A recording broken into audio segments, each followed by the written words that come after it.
Hey everybody, this is Chris with PhoneArena, and today we'll be comparing for you two of the most exciting phones currently on the market, the Sony Xperia Z2 and the Samsung Galaxy S5. Now let's get to the chase. We have two tremendously powerful devices here full of features and perks. And yet there are some notable differences between the two, and each gets to have a leg up on the other in this or that area. Even then, however, these advantages or disadvantages are actually so minor that they require a serious in-depth look. That's especially true given the Xperia Z2's seeming advantage over the Galaxy S5, at least on paper. It's got the slightly more remarkable body, the slightly bigger screen, and even the slightly bigger battery and camera sensor. But does that necessarily make the Xperia Z2 the slightly better device? Well, we won't spoil it for you just yet, so you have to keep on watching. Sony and Samsung have taken two different approaches to design, and even a quick glance reveals them. Rectangular in nature, the Xperia Z2 is the bulkier of the two and is on the heavy side at 5.75 ounces. In comparison, the 5.11 ounce Galaxy S5 is more lightweight, and its rounded form factor makes it the more ergonomic device to hold.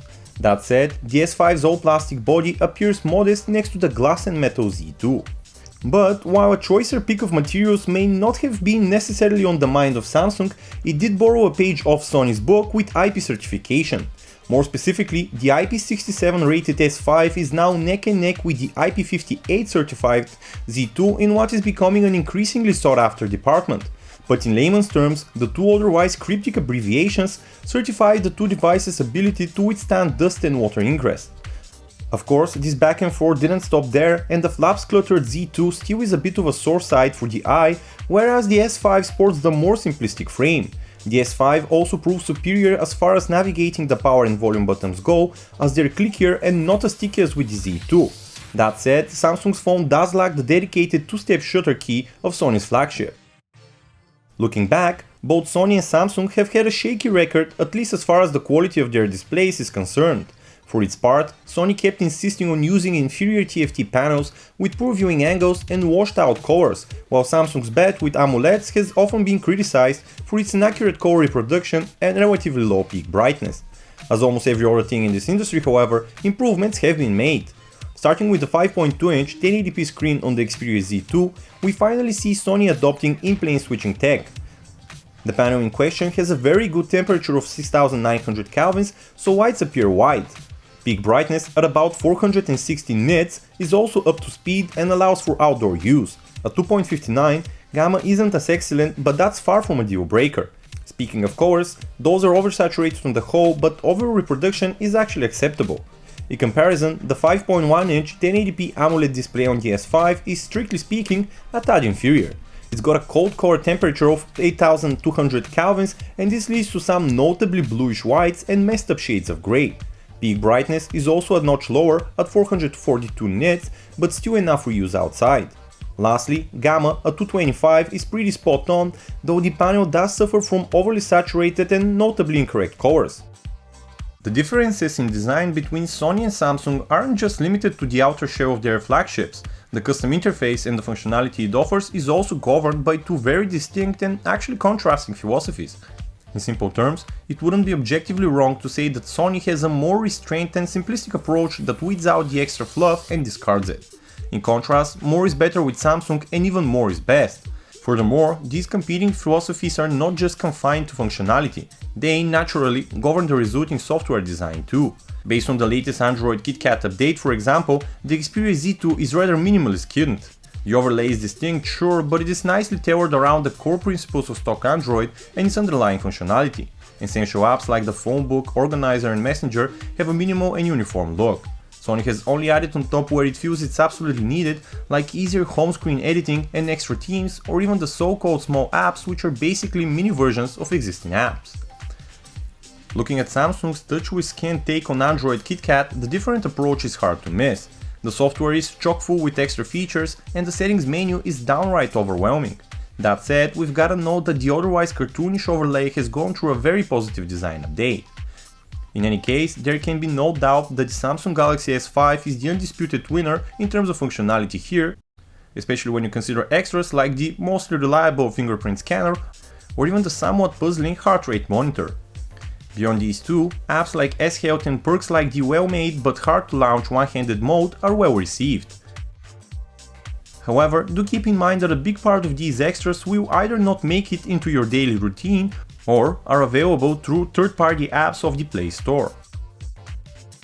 If you would pry open either of these two flagships, the site below is unlikely to disappoint even the most exacting of you. True to their flagship name, both the Xperia Z2 and the Galaxy S5 are packing some serious silicon muscle. Still, there are some differences between the two.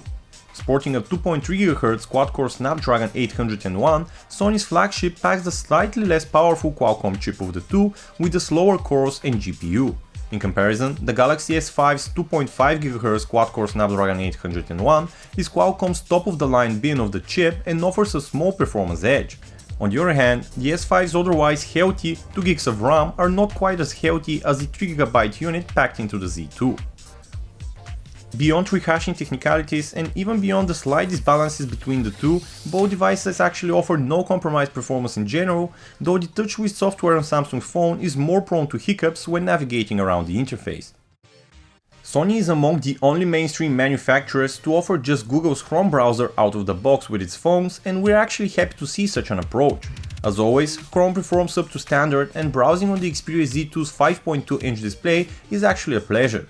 Load times are industry leading and navigation is buttery smooth. Sure, the Galaxy S5 does also come with Chrome preloaded, but we found that the company's in-house solution is quite the performer too. Once again, we have top-of-the-line browsing experience with the Galaxy S5 and we're honestly unable to produce a winner here. On another note, connectivity options are also quite plentiful with these two top shelfers. Indeed, both devices offer Category 4 LTE download speeds of up to 150 megabits. In addition, the usual stack of Bluetooth 4.0, assisted GPS and NFC is available to both, though the Xperia Z2 does offer the slightly more interesting 5 GHz Wi-Fi protocol.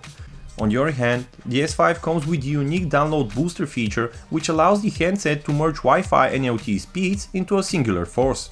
By all current standards, both the Xperia Z2 and the Galaxy S5 are no joke when it comes to imaging, as the two pack some serious configurations.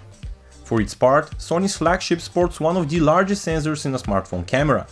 It's actually large enough to house a whopping 20.7 million 1.1 micron pixels. The 27mm G-Lens's aperture of f2.0 is also pretty wide, theoretically allowing more light to enter the sensor at any given time. In comparison, the Galaxy S5 features a smaller sensor with 16 megapixels and 31mm lens with narrower f2.2 aperture. Starting with the Xperia Z2, we have the more simplistic user face of the two. Controls are mostly intuitive and there aren't as many options as with the cluttered and customizable interface of the Galaxy S5. Both devices also come with a number of shooting modes like background defocus with the Z2 or selective focus with the S5, both of which offer a fake bokeh effect. So far so good, but what about the results these impressive snappers produce? Looking at Sony's new flagship, we see a lot that we like, though we don't necessarily feel the Z2 introduced any significant improvements over its predecessor. Stills when light is abundant are great on the whole and have natural colors with a tinge of oversaturation. Sony's default superior auto mode shoots 8MP stills instead of 20.7MP ones as you might expect, but the extra resolution isn't exactly wasted. Rather, the software resizes and then enhances images in order to arrive at a final looking still. What's more, Superior Auto is actually a very good judge of the composition in front of it for the most part, and rarely messes up imperative variables such as proper exposition. Images are pleasantly sharp and noise levels are perfectly acceptable. As for Samsung's phone, we definitely see an evolutionary step forward with the Galaxy S5. Color reproduction is quite realistic and the snapper captures some very detailed and dynamic shots that are very attractive to look at. Samsung's auto mode churns out much bigger 60MP snaps and is also consistently arriving at a proper verdict as far as judging the scene goes. This means that variables like exposure and shutter speed are properly set. Indoors and in lower light, the two phones act rather differently. The Z2, for its part, fires the flash more often than the S5, which leads to comparatively colder shots with washed out colors. This is especially noticeable when the Z2 stills are put next to the more naturally toned snaps from the S5. However, in low light, when both phones use their flashes, the Z2 gains an edge with better overall color. In those scenarios, the snaps produced by the S5 exhibit a visible blue fringing. A stroll through the video capture department yields equally satisfying results with both devices, though there are some differences. Perhaps most importantly, both devices deliver properly exposed clips with natural color reproduction, a consistently high frame rate, though we did feel that the Z2 samples were just a tad more lifeless, and especially when light wasn't as abundant. That said, the Z2's microphone does a great job of capturing lower frequencies, a field in which the S5 seriously underperforms. Lastly, both devices support 4K video capture and can even shoot slow-mos in 720p at 120 frames per second. We found both the Z2 and the S5 to be perfectly reasonable for on-the-go media consumption. Their large but crisp displays played a big role here, and a crop of multimedia apps in their respective galleries and music and video players are tried and tested. That said, we can't help but give Sony the advantage here, at least as far as looks go. Samsung's software design feels a bit stale in comparison. As for sound reproduction, we have something of a surprising tie. We sure dig the dual front-facing speakers on the Xperia Z2, as they offer a true stereo effect and sound has a nice depth to it. At the same time, volume levels are just unsatisfying.